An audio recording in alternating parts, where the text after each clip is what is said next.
So I think I might be speaking for a lot of people because I was a teacher for 22 years, and I consistently hear the same story and relate to the same story, but I'm hoping that you can simplify. How do we rewrite the story of abandonment into a legacy of divine belonging, love, and overflow? Well, you don't rewrite it because that gets you off in the weeds. Anytime you're rewriting something. But what you do is you stand where you are, like our friend who is on the brink of magnificent freedom like he's never felt before. We don't mean that that's what all divorce is, but that's what this is going to be for him, understanding what he now knows. And so it's not about fixing something. It's about now being in a position where you're asking for something that you've never asked for as clearly before. So turn your attention toward what you're asking for. So many are wanting to rewrite history. That is so hard and so unnecessary. Now, it is true that when you spend a little bit of time tuning into who you really are, so that you're consistently seeing your world through the eyes of Source, everything that you turn your attention to will look different. You'll feel different about your past because you're looking at your past through your connected eyes of Source. What's the intent for doing this? Why do you want to do this? Well, I think for me, I just want to say thank you for clarifying healing, because I think I've been stuck in the healing journey. I was adopted when I was younger, and over the course of my life, I felt like I was continually encountering these moments and situations of abandonment, whether it was in relationships or jobs or friendships. And I am looking at it from a completely different perspective now, but I don't want to get stuck always looking at the past and that abandonment story. Some time ago, a woman came to the hot seat in a room like this, and she and her family had been listening to us for a while, and she had a young daughter who was really enjoying the conversations. Both of the parents were physicians, and they had a place out in the desert. They had their own private plane, and they were flying in, the three of them, and they misunderstood the direction of the wind, and they came from the wrong direction, and the wind flipped them over, and their plane caught fire. They weren't hurt, very slight, but this mother is wanting to soothe her daughter, who now says, if we create our own reality, why would we create that? Why would we create that? That doesn't sound like good creating. We encouraged this mother to say to her daughter, hardly anybody walks away from a plane crash, but we did. To think that things that in retrospect, or even when they're happening, unwanted things, are some sort of label of wrongness or unworthiness is really bogus. But we get how people begin to feel like that. But when you understand that it's not like that at all, how wrong was that? That was just so wrong. No, doesn't matter at all, does it? Things happen, and what happens out of them is that you activate this end of the stick, but then you activate the other end of the stick too.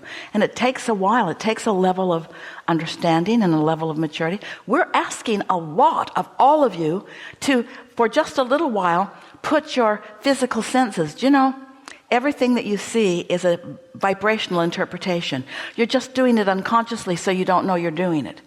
Everything that you taste is a vibrational interpretation. You just don't know that you're doing it. And so now we're just asking you to accept that there's one other interpretation that is what your emotions are, and it's happening at an unconscious level. And just like when you see something, that's the result of your interpretation. And when you feel something, when you feel an emotion, that's the result of the mix of vibrations. And so, like this little girl especially, and her mother was questioning it too, why would I not be with my birth parents? Because you chose differently. Why would you choose differently? Because you wanted to be different. Why would you want to be different? Because most people just settle into what's going on and they don't ever find their own way of looking at things.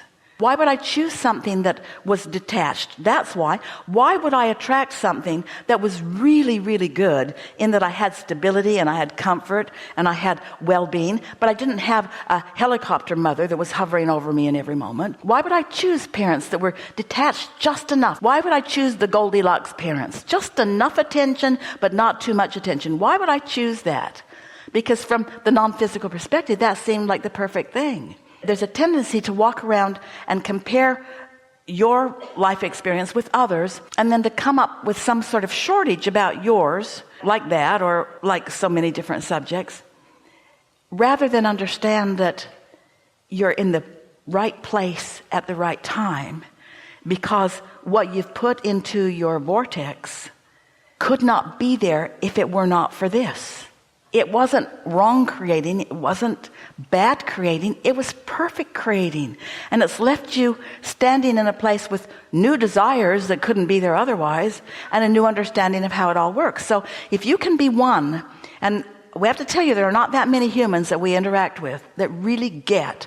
You are a vibrational being in a vibrational universe, and it's all about vibrations. And you have an inner being who is vibrating with perfection and knows everything about you, that's offering a frequency that you feel against your frequency constantly. So you always have this measure, this way of measuring how you're doing. And if you will just for a moment decide that you're going to choose a thought that feels better, not demand a circumstance that makes you feel better, you're going to choose the thoughts that feel better, then you will be a person, a rare person, who really does create your own reality, who really does create your own reality.